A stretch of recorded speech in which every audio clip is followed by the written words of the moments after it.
Hello traders, welcome to the volume vision. So traders, आज की video में आपके साथ एक नए टॉपिक को डिस्कस किया जाएगा। सो देखिए, इस कंसेप्ट को अगर समझा जाए तो काफ़ी छोटा सा कंसेप्ट है, बट इसके पीछे जो साइकोलॉजी यूज होगी, जब आप उस साइकोलॉजी को देखोगे और इसके बेसिस पर जो मैं आपके सामने एक एग्जांपल भी आपको दिखाऊंगा, वहाँ से आपकी जो साइकोलॉजी है वो काफ़ी ज़्यादा इंप्रूव हो जाएगी। कि चार्ट रीडिंग भी अगर आपको करनी है तो चार्ट रीडिंग की के पीछे जो साइकोलॉजी हो रही है वो कैसे की जाती है यहाँ पर। और इस कंसेप्ट का हम लोग यूज करेंगे इंट्राडे ट्रेड एग्जीक्यूशन के लिए। ठीक है, हम लोग इंट्राडे ट्रेड करते हैं, साथ ही साथ स्विंग ट्रेड भी हम लोग इससे एग्जीक्यूट कर सकते हैं। ठीक है, बट जैसे कि most of the time intraday ही किया जाता है तो इंट्राडे कंसेप्ट को हम लोग इसमें देखेंगे। काफ़ी छोटी छोटी चीज़ें रहेंगी, पॉइंट्स रहेंगे, उसको आप नोट डाउन जरूर करिएगा। अब देखिए, बात करते हैं कंसेप्ट की। कंसेप्ट में सिंपल सा यहाँ पे जो पैटर्न है वो ये पैटर्न है कि बायर्स की वॉल्यूम्स रेगुलरली इंक्रीज हो रही है, बट प्राइस हमारा एक रेंज में स्टक हो गया है, प्राइस रुक गया है। अब वॉल्यूम इंक्रीज हो रही है यानी कि जो डिमांड है यहाँ पर मार्केट में वो तो रेगुलरली इंक्रीज हो रही है, फिर प्राइस ऊपर क्यों नहीं जा पा रहा? यानी कि सप्लाई इतनी ज़्यादा हाई रही होगी कि ये इस डिमांड को ऊपर तक नहीं लेके जा पा रहा। ठीक है, यहाँ पर इम्पोर्टेंस है सप्लाई की, कि सप्लाई यहाँ पर ज़्यादा मानी जाएगी। सप्लाई की जो टेंडेंसी है यहाँ पर वो काफ़ी ज़्यादा आई है। अब होगा क्या, जब इस कंसेप्ट को हम लोग देखते हैं तो जब अगर सप्लाई यहाँ पर हाई है तो मार्केट को अब यहाँ से फॉल होना चाहिए, जो कि एक सिंपल सा बेसिक सा रूल है कि अगर सप्लाई हाई आ रही है तो अब मार्केट को यहाँ से गिरना चाहिए। ठीक है, बिल्कुल अच्छी सही बात है।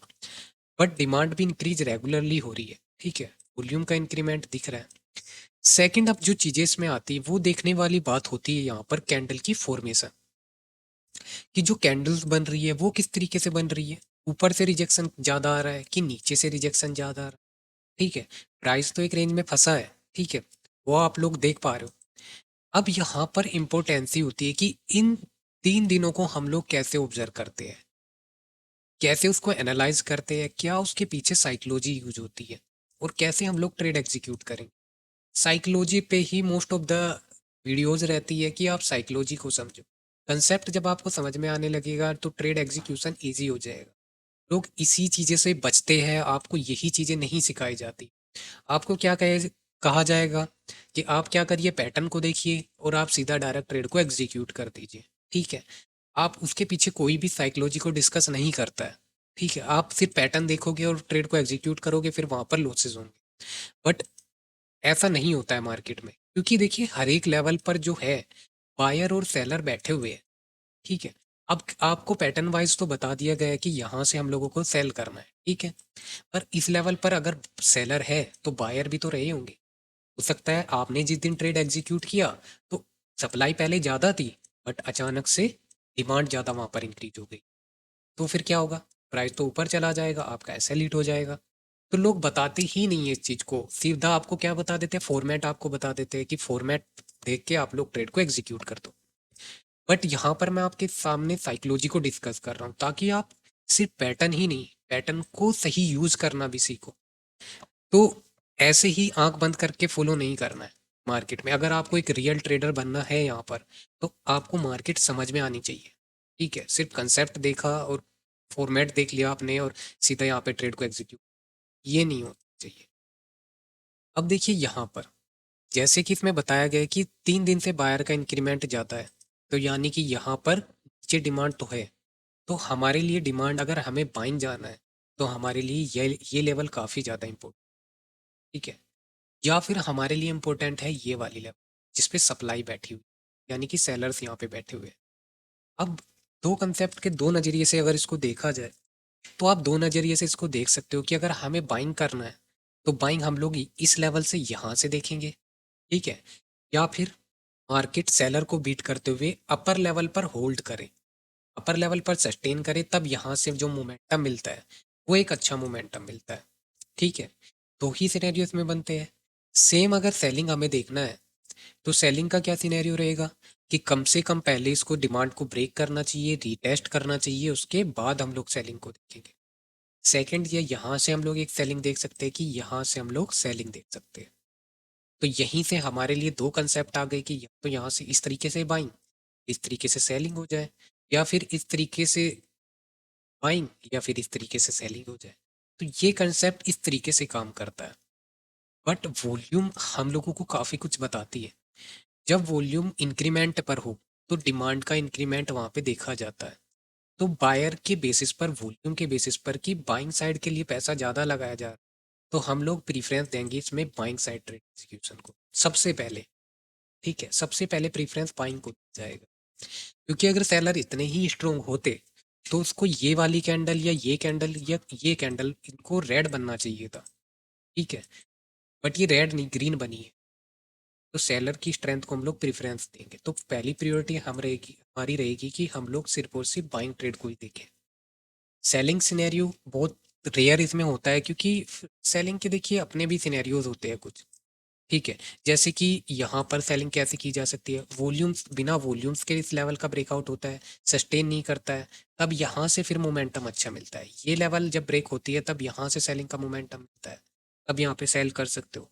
या फिर क्या करता है मार्केट, ओपन ही गैप डाउन या कुछ ऐसा इस तरीके से हो जाए कि मार्केट ओपन होते ही डिमांड को ब्रेक, फिर यहाँ पर मार्केट तब फॉल। तो ये कुछ सिनेरियोज होते हैं, इनके डिफरेंट डिफरेंट प्राइस एक्शन होते हैं जिनको देखना होता है। अब देखिए, सीधा मैं आपको एग्जाम्पल पे लेके चलता हूँ ताकि आप इस कंसेप्ट को और ज़्यादा बेटर तरीके से समझ पाए। हम लोग सबसे पहले लेके चलते हैं आपको एचडीएफसी बैंक पर। तो यहाँ पर देखिए, हम लोग सबसे पहले एक प्रेफरेंस कैंडल को लेके चलते हैं, एक रेफरेंस कैंडल लेते हैं कि इस कैंडल के बेसिस पर हम लोग कंप्लीट एनालिसिस करेंगे। ठीक है, कहीं से भी मार्केट में रेजिस्टेंस ड्रॉ कर दिया, सपोर्ट ड्रॉ कर दिया, आप कर सकते हो, बट एक प्रेफरेंस आपको लेके चलना पड़ेगा कि कहाँ से हम लोग लेके चल रहे हैं। ठीक है, अब ये कैंडल काफ़ी अच्छी वॉल्यूम की है और कैंडल भी अच्छी बनी, तो इस कैंडल का मैं हाई मार्क कर लेता हूँ और इसी कैंडल का मैं लो मार्क कर लेता हूँ। ठीक है, ज़्यादा दूर नहीं जाना है। ठीक है, ज़्यादा दूर हम लोग नहीं जाएंगे। यहाँ से मुझे क्या नज़र आ रहा है, यहाँ से मुझे एक अच्छी सप्लाई नज़र आ रही है और यहाँ से मुझे एक अच्छी डिमांड नज़र आ रही है, जो कि दिख भी रहा है कि डिमांड को ब्रेक किया गया, लेकिन उसके नीचे मार्केट नहीं निकल पाया। यानी कि डिमांड की भी स्ट्रोंगनेस है, सप्लाई की भी है, पर डिमांड की भी है। अब प्राइस एक रेंज में फंसा हुआ है। ट्रेड एग्जीक्यूशन हम लोगों को यहाँ पर करना है, तो हम लोगों को तो यहाँ पे ज़्यादा फोकस करना चाहिए। अब यहाँ पे देखिए कि जैसे मार्केट ने यहाँ पर, अगर आप किसी एक कैंडल को मार्क करो, तो अगर यहाँ से देखा जाए तो मैं अगर इस कैंडल को मार्क करूँ, क्योंकि इसके बाद काफ़ी अच्छी सेलिंग आई थी इस कैंडल का हाई लगाने के बाद, तो मैं इस कैंडल का हाई मार्क कर लेता हूँ। तो ये मुझे कैंडल काफ़ी अच्छी कैंडल लगी। क्यों लगी, क्योंकि देखिए यहाँ से मैं इसको अगर मार्क भी करता हूँ, उसकी इंपॉर्टेंसी भी आपको देखनी है लेवल्स की। यहाँ से मैं इस कैंडल का अगर हाई मार्क करता हूँ तो मुझे क्या चीज़ें दिख रही है कि यहाँ से मार्केट ने रेजिस्टेंस लिया, यहाँ से फिर से लिया, और मार्केट ने अब इसका जो ब्रेकआउट हुआ है वो एक अच्छी वॉल्यूम से हुआ है। ठीक है, डिमांड हमारी पीछे से चलती आ रही है। डिमांड तो देखिए ये वीक बन गया था, तो यहाँ से डिमांड क्रिएट हो गई थी ऑलरेडी, बट जो ब्रेकआउट हुआ वो इस कैंडल में हुआ, जो रेंज के अंदर आया। फिर नेक्स्ट जो ब्रेकआउट हुआ वो इस कैंडल में आया। ठीक है, अब ये लेवल भी हमारे लिए काफ़ी ज़्यादा स्ट्रोंग डिमांड है। ठीक है, इसको मैं थोड़ा सा मार्किंग को हटा देता हूँ यहाँ पे। अब यहाँ पर आ जाए, यहाँ पर हम लोगों को एक डिमांड नज़र आ रही है। ठीक है, काफ़ी अच्छी डिमांड, लेकिन ये डिमांड भी यहाँ पर काफ़ी ज़्यादा अच्छी है। अब इसको मैंने इम्पोर्टेंट क्यों कहा है, क्योंकि डिमांड तो हमारी यहाँ से थी, एक्सटेंशन डिमांड, ये भी हमारी डिमांड है। यहाँ पे ये डिमांड का बिल्कुल एक्सटेंशन पॉइंट है कि अगर इसके नीचे मार्केट चला गया तो वो वीकनेस में चला जाएगा। तो ये 3 पॉइंट हमारे पास डिमांड के हैं। ये पॉइंट को मैंने डिमांड क्यों बोला है, इस पॉइंट को देखिए। इस पॉइंट को मैंने डिमांड इसलिए कहा है कि प्राइस यहाँ से जब उठा है तो वॉल्यूम और कैंडल्स देखिए आप, यानी कि यहाँ पर कितना अच्छा सपोर्ट रहा होगा, कितनी अच्छी डिमांड रही होगी कि मार्केट ने प्राइस को यहाँ से काफ़ी अच्छा पुश किया है। तो यहाँ से मैं एक हाई मार्क कर लेता हूँ। ठीक है, इस कैंडल का मैं लो भी मार्क कर सकता हूँ, या एक जोन बना हुआ है यहाँ पर। ठीक है, एक जोन बन चुका है डिमांड का। अब इस डिमांड की इंपॉर्टेंसी मुझे इस कैंडल से भी पता चल रही है कि सेलर ने इस कैंडल में देखिए हाई पुश तो किया मार्केट को गिराने के लिए, पर रिजेक्शन वहां पर आ गया। तो यानी कि यहाँ पर अगेन बायर बैठे होंगे। ठीक है, बायर ने पुश किया तभी क्लोजिंग यहाँ पे हो पाई। अब नेक्स्ट डे यहाँ पे हो गया ब्रेकडाउन। अब अगर इसने यहाँ पर सपोर्ट को किया है ब्रेक, तो वॉल्यूम हाई होनी चाहिए थी। ठीक है, वॉल्यूम हाई नहीं हो रही, वॉल्यूम डिक्रीज हुई है दोनों दिन, सपोर्ट को ब्रेक करने के बाद भी। ठीक है, भले ही प्राइस यहाँ तक नीचे तक आ गया हो, उसने रिटेस्ट कर लियो, मेरा नज़रिया अब भी यहाँ से इस तरीके से है कि मार्केट ने यहाँ से ब्रेकआउट करके ये रिटेस्ट किया है। ठीक है, यहाँ भी देखिए काफ़ी अच्छी डिमांड आपको दिख रही है, ये हाई लगा, इसी कैंडल का सपोर्ट यहाँ पर है, और ये लो जो बना है, ये काफ़ी अच्छी डिमांड है, एक बहुत ज़्यादा स्ट्रॉन्ग डिमांड है। ठीक है, तो मार्केट ने इसी लेवल तक का एक रिटेस्ट लिया है। अब यहाँ पर देखा जाए तो हमारे पास एक लेवल आ चुका है, एक जोन आ चुका है कि मार्केट यहाँ पे स्टक कर रहा है। अब यहाँ पर मार्केट का अचानक से वॉल्यूम का इंक्रीमेंट काफ़ी ज़्यादा आने लगा। अब वॉल्यूम्स यहाँ पे आ रही है और प्राइस स्टक हो गया है, तो यहाँ पर प्राइस की एक रेंज बनते हुए नजर आ रही है। जैसे देखिए, अब मैं यहाँ पे एक जोन को अगर मार्क करूँ तो मैं कहाँ से मार्क कर सकता हूँ कि जहाँ से मैक्सिमम उस सपोर्ट की रेस्पेक्ट की गई हो। ठीक है, या उस लेवल की रेस्पेक्ट की गई। तो या तो मैं इस कैंडल का लो मार्क करूं, तो मुझे क्या नज़र आ रहा है कि यहाँ से ओपनिंग प्राइस, यहाँ पर ओपनिंग प्राइस, इसके नीचे ओपनिंग प्राइस, तो ये पॉइंट भी काफ़ी अच्छा पॉइंट नज़र आ रहा है मुझे कि मैं ये मार्क करने पर मुझे काफ़ी अच्छी एक लेवल मिली। ठीक है, या फिर मैं क्या करूँ, मुझे ये वीक दिख रहा है कि यहाँ से इस कैंडल में वीक बना है, तो ज़रूर वो सेलर्स ने ही वहाँ पे पुश किया होगा मार्केट को। तो मैं पहले इस लेवल का हाई मार्क करके देखता हूँ और छोटे टाइम फ्रेम पे देखता हूँ क्या यहाँ पे कोई रिजेक्शन और कुछ कंफर्मेशन मिल रही है। तो मैं छोटे टाइम फ्रेम पर आता हूँ। छोटे टाइम फ्रेम पर जब मैं आता हूँ तो मुझे इस लेवल की इम्पोर्टेंसी देखने के लिए मिलती है। सबसे पहले मुझे इस लेवल की, जो मैंने रेड से मार्क किया, उसकी इम्पोर्टेंसी ये है कि यहाँ ही, यहीं से देखिए एकदम से सेलिंग प्रेशर बना है। ठीक है, और यही लेवल फिर एज ए सपोर्ट यहाँ पर बनी। यहाँ पर देखिए थोड़ा सा मैं इसको और इनहेंस करूंगा, यहाँ पर आप ऑब्जर्व करिए, यही लेवल जो पहले ब्रेक हो चुकी थी, जो सपोर्ट ब्रेक हो गया था, वही लेवल हमारे लिए एज ए फिर से सपोर्ट का काम कर रहा है। क्यों? क्योंकि वॉल्यूम्स की देखिए बार बार कंफर्मेशन आ रही है। यहाँ पर सपोर्ट, यहाँ पर भी अच्छा सपोर्ट लिया और बाउंस मिला, फिर से प्राइस यहाँ पर आया, फिर से बाउंस मिला। ठीक है, यहाँ तक का भी हम लोगों को ये समझ में आ रहा है। ठीक है, यहाँ पर क्या नजर आ रहा है, यहाँ पर ऊपर एक सेलर हम लोगों को नजर आ रहा है कि प्राइस ऊपर नहीं जा सकता। तो मैं देखिए क्या मार्क करता हूँ, अगर मैं डेली टाइम फ्रेम पर भी आता हूँ, तो मैं यहाँ पर अगर ये कैंडल का लो मार्क करूँ, ठीक है, ये मैंने मार्क कर लिया, तो यहाँ से मुझे क्या नज़र आ रहा है, यहाँ से मुझे देखिए कितना अच्छा एक आपको क्या मिलेगा, सपोर्ट मिल जाएगा कि यहाँ से मार्केट ने सपोर्ट लिया। ठीक है, नेक्स्ट डे मार्केट यहीं से फिर से ओपन हुआ, ओपन होके मोमेंटम तो किया लेकिन उसके बाद सस्टेन नहीं कर पाया, और जब मार्केट ने इसी लेवल का ब्रेकडाउन किया, ब्रेकडाउन के बाद रीटेस्ट से अगेन सेलर इसी लेवल से एग्रेसिव हुआ। ठीक है, यहाँ से हमारे लिए एक लेवल ये भी बन जाती है कि यहाँ पर आपको जो रेजिस्टेंस मिल सकता है, तो ये लेवल मिल सकता है। ठीक है, हमारे पास अब देखिए क्या हो रहा है, यहाँ पर आपकी जो पहली डिमांड थी यहाँ पर, ठीक है, वो क्या हो गया आपकी, वो आपकी शिफ्ट हो गई है यहाँ पर। ठीक है, सप्लाई को देखा जाए, जो सप्लाई यहाँ पर थी वो आपकी शिफ्ट हो गई है यहाँ। ठीक है, अब जैसे कि आपको बताया गया है कि हुआ क्या है, कंसेप्ट में आपको क्या देखने के लिए मिलता है कि बायर्स की वॉल्यूम रेगुलरली इंक्रीज हो रही है डेली टाइम फ्रेम, बट छोटे टाइम फ्रेम पर भी प्राइस अप जाते हुए नजर आ रहा है, पर अब ये स्टक हो गया है यहाँ पर। ये अब हम लोग इसमें क्या कर सकते हैं, देखिए प्राइस की तो सस्टेनेबिलिटी हमें दिखा रहा है कि यही लेवल हमारे लिए सपोर्ट बन रहा है। ठीक है, अब अगर सपोर्ट बन रहा है तो यहाँ से इसको ऊपर जाना चाहिए। ठीक है, पर ऊपर नहीं जा पा रहा है, तो यहाँ से क्या होना चाहिए, इसको गिरना चाहिए। ठीक है, या तो अपना डिमांड ब्रेक कर दे, ठीक है, या फिर जो ब्रेकआउट हो कल के दिन, वो लो वॉल्यूम ब्रेकआउट हो और उसके बाद प्राइस सस्टेन ना करे और प्राइस यहाँ से फॉल हो, तब भी हम बड़ा टारगेट लेके नहीं चल सकते क्योंकि नीचे डिमांड बैठी हुई है। ठीक है, एक बेटर आरआर मिलना थोड़ा सा मुश्किल हो सकता है यहाँ पर। ठीक है, इस तरीके से ऐसे ही अगर बाइंग ट्रेड एग्जीक्यूट करना है तो डिमांड पर हम लोग करेंगे। एसएल आपका छोटा और प्रोटेक्टिव कब होगा, जब आप परफेक्ट लेवल पे ट्रेड को एग्जीक्यूट करो। ठीक है, तभी आरआर बेटर मिलता है। अब देखिए यहाँ पर हमारे पास चारों चीज़ें आ गई है। रूल के अकॉर्डिंग हम लोगों ने डेली टाइम फ्रेम पे देखा कि हम लोग यहाँ पर रेगुलरली बायर्स की वॉल्यूम इंक्रीज हो रही है, और अब प्राइस ऐसे भी नजर आ रहा है कि प्राइस एक स्टक हो गया। ठीक है, अब सेकंड सिनेरियो मैंने क्या बताया था आपको कि आपको यहाँ पर क्या देखना है, कैंडल की फॉर्मेशन। अब यहाँ पर तीनों कैंडल को अगर आप ऑब्जर्व करोगे तो यहाँ पर भी नीचे से वीक रिजेक्शन है, यहाँ से भी वीक रिजेक्शन है, और यहाँ पर तो मार्केट ने सपोर्ट पर सपोर्ट लिया ही है। तो स्ट्रोंगनेस हम लोग बाइंग की देखेंगे कि यहाँ पर जो हमारे लिए सिनेरियो आ रहा है वो हम लोग सिर्फ और सिर्फ बाइंग के लिए देखेंगे। अब बाइंग करना है तो कंफर्म हो गया, बट क्या आंख बंद करके यहाँ पे बाइंग कर लेंगे? नहीं कर सकते, क्योंकि अगर हम लोग यहाँ पर बाइंग करेंगे तो हमें आरआर ही नहीं मिलेगा यहाँ पे तो। ठीक है, कुछ भी बेटर आरआर नहीं है, 1:2 तक मिल जा रहा है, पर ये बेस्ट नहीं, ये बेस्ट ट्रेड नहीं हो सकती। ठीक है, थोड़ा सा भी आप थोड़ी सी भी मिस्टेक करोगे, यहाँ से मार्केट ने मोमेंटम क्या फेक ब्रेकआउट होते हैं, मार्केट फॉल। ठीक है, तो ये बेस्ट नहीं है।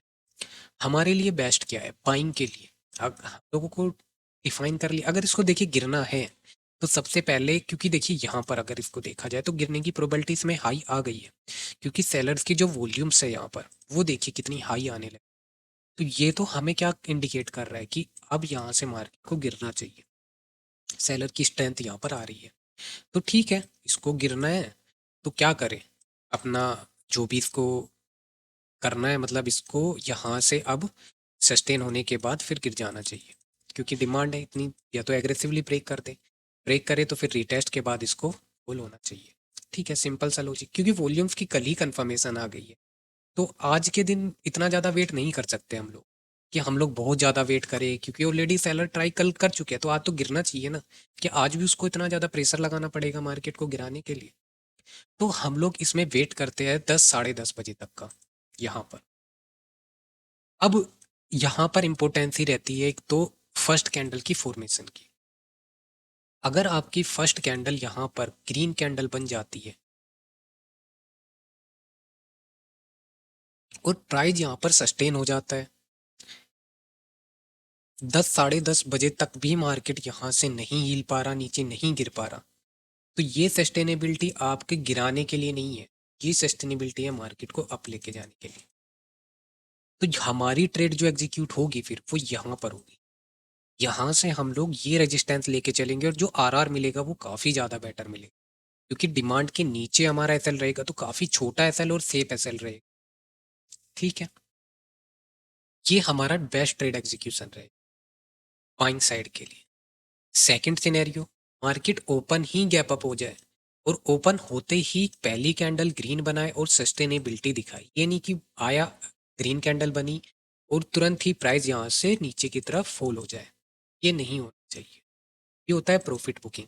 ठीक है, यहाँ पर प्राइस अगर अपर लेवल पर होल्ड कर रहा है और स्लो स्टडी छोटे छोटे भी रेजिस्टेंस अगर वो ब्रेक कर रहा है, छोटे छोटे रेजिस्टेंस जो भी कैंडल बन रही है पहली इंट्राडे का, जो फर्स्ट कैंडल का ही बना वो ब्रेक कर, फिर कोई छोटा सा रेजिस्टेंस बना वो वहां पर, तो फिर वहां पर आप बाइंग साइड के लिए ट्रेड को एग्जीक्यूट कर सकते हो। फिर हम लोग देखेंगे कि मार्केट में या तो मार्केट इस लेवल को टच करने की कोशिश करेगा या फिर इस लेवल को टच करने की कोशिश करेगा, क्योंकि क्लोजिंग भी है और हाई भी। ठीक है, तो दो लेवल हो सकती है। तो ये बाइंग का सिनेरियो हमने डिस्कस किया है कि बाइंग का सिर्फ और सिर्फ यही सिनेरियो बनता है। ठीक है, इसमें गैप डाउन भी अगर मार्केट हो रही है तो वो बाय ऑन डिप की स्ट्रेटेजी में कन्वर्ट हो जाता है। ठीक है, सेलिंग की बात करें तो सेलिंग मैंने ऑलरेडी आपको बताया क्या है कि सेलिंग का तो दो ही सिनेरियो है, और देखिए जो ओपन हो रहा है और जो यहाँ पर ओपनिंग हो रही है उसमें कैंडल एक अच्छी खासी वॉल्यूम होनी चाहिए। ठीक है, नॉर्मल वॉल्यूम भी है वो इंक्लूड किया जाएगा, बट सेलिंग के लिए तो यही सिनेरियो है कि मार्केट ओपन हुआ, वॉल्यूम्स बिल्कुल नहीं है, तो फिर वो हो सकता है यहाँ से भी गिर जाए या फिर स्लो स्टडी इस रेजिस्टेंस तक भी जा सकता है। तो इसमें सेलिंग साइड में हमारा रिस्क बना रहेगा एसएल के लिए, कि एसएल हम लोग कहाँ पे लेके चले, हो सकता है एसएल यहाँ पर रखे तो मार्केट थोड़ा नीचे आके फिर उसके बाद ऐसे मूव कर जाए तो हमारा एसएल हिट हो जाएगा, तब उसके बाद मार्केट, तो इसमें एक एसएल हमारा बड़ा हो जा रहा है यहाँ पे। तो इसीलिए सेलिंग साइड हमें बेस्ट ट्रेड एग्जीक्यूशन यहाँ पर तो नहीं लगा इस कंडीशन में। एक कंडीशन में हो सकती है हमारे लिए सेलिंग बेस्ट, वो क्या रहेगी, वो हमारी रहेगी ये वाली लेवल, कि मार्केट ने पहली कैंडल ही रेड कैंडल बनाई और यहाँ पर मान लीजिए ब्रेक भी किया या नहीं भी किया। ठीक है, ब्रेक करता है तो भी बेस्ट है, नहीं किया तो भी बेस्ट है, यहाँ पर सस्टेनेबिलिटी दिखाए और जल्दी से जल्दी अपने इस डिमांड के नीचे आके सस्टेन करने लगा। ठीक है, तो आप यहाँ पे आप चाहे तो लेवल पे भी ट्रेड को एग्जीक्यूट कर सकते हो, ठीक है, तब भी हमारा जो डिमांड के ऊपर जो एसएल आ रहा है वो काफ़ी बेस्ट एसएल आ रहा है। ठीक है, और बड़ा आरआर मिल रहा है। या फिर अगर आप नीचे भी ट्रेड को एग्जीक्यूट करते हो, थोड़ा सा नीचे भी ट्रेड को अगर आप एग्जीक्यूट करते हो, तो वहां पर भी बेस्ट एसएल आपको मिल जाएगा। ठीक है, आप कंफर्मेशन के रीटेस्ट के बाद भी अगर यहाँ पर एंटर करते हो, तो भी आपको मार्केट अच्छा मोमेंटम यहाँ से दे देगा। तो इस तरीके से देखिए, जब साइकोलॉजी और इन चीज़ों को इंक्लूड किया जाता है, अब ये देखिए यही चीज़ सबसे इंपॉर्टेंट है कि पेशेंस रखा जाए यहाँ पे ट्रेड एग्जीक्यूशन के, तभी ये चीज़ें हो पाती है। ठीक है, तभी चीज़ें बेस्ट हो पाती है, बेस्ट वर्क करती है। लेवल की एक्यूरेसी आपके सामने है, जितनी भी लेवल्स है उसकी एक्यूरेसी आप देख लो। और सिर्फ सिर्फ मार्किंग ही नहीं, आपकी साइकोलॉजी और एक कैंडल आपने जो देखी है उसकी इम्पोर्टेंसी को आप देखो। इस कैंडल पे डिमांड क्रिएट हो रही है तो इसकी वॉल्यूम को देखो। कोई भी वॉल्यूम कहीं पर भी ऐसे ही क्रिएट नहीं। ये वॉल्यूम, रेड वॉल्यूम, ये रेजिस्टेंस पर ही क्यों आ रही है? ठीक है, ये रेजिस्टेंस पर ही क्यों ये पहले क्यों नहीं है, मिडिल में क्यों नहीं है? ठीक है, हर एक वॉल्यूम की इम्पोर्टेंस है। तो हमारे पास एक डिमांड है अब और एक सप्लाई है। हमारे लिए बाइंग के दो ही सिनेरियो मिलते हैं कि गैप डाउन ग्रीन कैंडल से हो जाए तो बाइंग चला जाएगा, गैप अप ओपन हो जाए और सस्टेन करे तो वहां से बाइंग साइड का। अब यहाँ पर देखिए यही एक क्लियरिटी है इस वीडियो की कि आप यहाँ पर साइकोलॉजी का यूज करिए। ट्रेड एग्जीक्यूशन में साइकोलॉजी का यूज करना इंपॉर्टेंट है। मैं ये नहीं कह रहा देखिए एसएल नहीं जाएंगे, एसएल हो सकता है यहाँ पर आपका एसएल भी चला जाए, बट आप यहाँ पर जब भी ट्रेड को एग्जीक्यूट करोगे किसी भी डायरेक्शन में, जो आपका आरआर रहेगा ना वो काफ़ी ज़्यादा बेटर रहेगा। ठीक है, आप कहीं पर भी ट्रेड एग्जीक्यूट करोगे 1:3 1:4 ऐसे आपको मिले, और लेवल ऑफ एक्यूरेसी काफ़ी ज़्यादा रहेगी। कहीं पर भी मिडिल में ट्रेड एग्जीक्यूट नहीं करना है। एसएल पार्ट ऑफ गेम है, वो जाएंगे ही, क्योंकि मार्केट देखिए वॉलेटिलिटी होती है। जैसे कल भी मार्केट, इस वीक तो देखिए काफ़ी ज़्यादा अच्छा वीक नहीं रहा है, एक भी दिन प्रॉफिट नहीं हुआ इस लास्ट वीक में। हो सकता है, चलिए देखिए मार्केट की तो वॉलेटिलिटी होती ही है। ठीक है, अपना भी जो ट्रेड एग्जीक्यूशन होता है उसमें हम लोग बार बार मिस्टेक करते हैं, गलतियां करते हैं। ठीक है, उससे सीखना होता है, उन गलतियों से सीखना होता है। और कभी कभी होता है कि आप सब कुछ सही कर रहे हो, लेवल्स ये भी देख रहे हो, बट ठीक है आपकी जो उस टाइम पे साइकोलॉजी है वर्क नहीं कर रही है, क्योंकि हो सकता है आप थोड़ा सा साइकोलॉजी आपकी डिस्टर्ब हो सकती है उस टाइम पे, या आपका फोकस नहीं है सही से मार्केट पर। ठीक है, तो मार्केट फिर उस टाइम में आपको लॉसेस दे सकता है। बट मेन रोल इस वीडियो का यही है कि आप जो भी ट्रेड एग्जीक्यूट कर रहे हो, दो चीज वहां पर मैं इंपॉर्टेंसी देना चाहूंगा, एक तो लेवल और दूसरा हमारा साइकोलॉजी। इन सिर्फ दो चीजों को आप पकड़ के ट्रेड एग्जीक्यूट करिए, और रिस्क मैनेजमेंट।